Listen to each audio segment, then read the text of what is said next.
Les liens toxiques ou la parentalité toxique. Dans notre société, la parentalité est souvent perçue comme un lien sacré et inconditionnel entre parents et enfants. Cependant, il existe des cas où ce lien est toxique, où l'amour et le soutien sont remplacés par la critique constante, le contrôle excessif et le manque d'acceptation. La parentalité toxique peut avoir des effets dévastateurs sur le bien-être émotionnel et mental des enfants, et peut se manifester de différentes manières, que ce soit par des mots blessants, des comportements manipulatifs ou des attentes déraisonnables.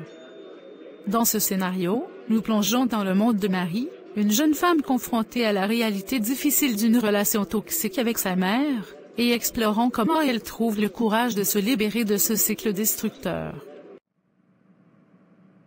Tu as l'air contrariée, Marie. Qu'est-ce qui se passe? C'est ma relation avec ma mère, c'est compliqué. Je suis là pour toi. Raconte-moi ce qui se passe. Ma mère est toujours sur mon dos. Peu importe ce que je fais, ce n'est jamais assez bien pour elle. Elle critique tout ce que je fais, chaque choix que je fais dans ma vie.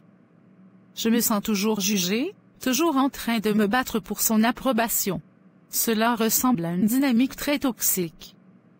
Il est difficile de se sentir aimé et accepté lorsque vous êtes constamment critiqué et jugé par ceux qui sont censés vous soutenir inconditionnellement. Exactement. Et ce n'est pas seulement moi, elle agit de la même manière avec mon frère. C'est épuisant. As-tu essayé d'avoir une conversation avec elle à ce sujet? Peut-être qu'elle ne réalise pas à quel point ses actions sont blessantes. Je l'ai fait, mais elle se met toujours sur la défensive. Elle dit que c'est pour mon bien, qu'elle veut juste que je réussisse dans la vie. Mais ça ne me semble pas être de l'amour, tu sais? C'est compréhensible. Parfois, les parents peuvent être toxiques sans même s'en rendre compte. Mais cela ne signifie pas que vous devez tolérer un comportement nuisible. Vous avez le droit de vous protéger et de fixer des limites saines. Merci, Sophie. Je suppose que je vais devoir avoir une autre conversation difficile avec ma mère. Mais cette fois, je vais m'assurer de rester fidèle à moi-même. C'est ça. Tu mérites d'être aimé et soutenu pour qui tu es vraiment. Et n'oublie pas que tu n'as pas à faire face à cela seul. Je suis là pour toi à chaque étape du chemin. Merci, vraiment. Ça signifie beaucoup pour moi. Comment te sens-tu après ta conversation avec ta mère? C'était difficile, mais ça s'est mieux passé que je ne le pensais. J'ai pu lui expliquer comment je me sentais et pourquoi son comportement me blessait. Elle a semblé comprendre un peu mieux, mais je sais que cela prendra du temps pour que les choses changent vraiment. C'est un bon début. La prise de conscience est souvent la première étape vers le changement. Et rappelle-toi, même si les choses ne s'améliorent pas immédiatement, tu as fait un pas important pour prendre soin de toi-même. Tu as raison. Et je suis reconnaissante d'avoir une amie, comme toi pour me soutenir à travers tout ça. C'est ce que les amis sont pour, non?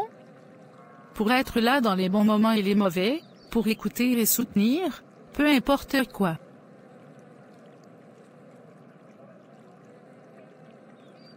Dans cette histoire, nous avons exploré la dynamique complexe de la parentalité toxique à travers les yeux de Marie, qui se bat pour trouver son chemin dans une relation difficile avec sa mère. Avec le soutien aimant et sans jugement de son amie Sophie, Marie trouve le courage de confronter sa mère et de commencer à établir des limites saines pour se protéger émotionnellement. Bien que le chemin vers la guérison soit long et parsemé d'obstacles, Marie sait qu'elle n'est pas seule. Avec le temps et le soutien de ses proches, elle espère trouver la paix et l'acceptation, que ce soit avec sa mère ou en apprenant à se pardonner à elle-même. La parentalité toxique peut laisser des cicatrices profondes, mais avec le temps, la compréhension et le soutien, il est possible de guérir et de trouver la force de créer des relations saines et épanouissantes. Les inconvénients de la parentalité toxique sont nombreux et profonds. Tout d'abord, cela peut entraîner une baisse de l'estime de soi chez l'enfant, qui peut intérioriser les critiques constantes et commencer à croire qu'il n'est pas digne d'amour ou de respect. De plus, cela peut affecter négativement les relations futures de l'enfant, car il peut avoir du mal à établir des liens sains en raison de schémas de comportement toxiques qu'il a appris dans son enfance. La parentalité toxique peut également avoir un impact sur la santé mentale de l'enfant, pouvant entraîner des problèmes tels que l'anxiété, la dépression et même des troubles de stress post-traumatique. En outre, cela peut compromettre le développement émotionnel de l'enfant, l'empêchant d'apprendre à exprimer ses émotions de manière saine et à établir des limites personnelles. Enfin, la parentalité toxique peut créer un environnement familial tendu et dysfonctionnel, où règne la peur, la frustration et le ressentiment. Cela peut avoir des répercussions durables sur toute la famille, affectant non seulement l'enfant, mais aussi les relations entre les membres de la famille et la dynamique familiale dans son ensemble. Voici quelques conseils pour faire face à la parentalité toxique. 1. Établir des limites saines. Identifiez les comportements toxiques et définissez des limites claires pour protéger votre bien-être émotionnel. Cela peut inclure la réduction du temps passé en compagnie de la personne toxique ou la communication de vos besoins et attentes de manière assertive. 2. Cherchez du soutien. N'hésitez pas à parler à des amis, à des membres de la famille de confiance ou à un professionnel de la santé mentale pour obtenir du soutien et des conseils. Vous n'êtes pas seul, dans cette situation et il est important d'avoir un réseau de soutien solide. 3. Prendre soin de soi, veillez à prendre du temps pour vous-même et à pratiquer l'auto-soin. Cela peut inclure des activités relaxantes comme la méditation, le yoga, la lecture ou la pratique d'un hobby que vous aimez. 4. Se concentrer sur ce que vous pouvez contrôler. Concentrez-vous sur les aspects de votre vie que vous pouvez contrôler et sur lesquels vous pouvez influer. Cela peut vous aider à vous sentir plus fort, et plus confiant, dans votre capacité à faire face à la situation. 5. Cherchez un soutien juridique si nécessaire. Si la situation devient abusive ou dangereuse, n'hésitez pas à chercher un soutien juridique pour protéger vos droits et votre sécurité. 6. Travaillez sur votre propre guérison. La parentalité toxique peut laisser des cicatrices émotionnelles profondes.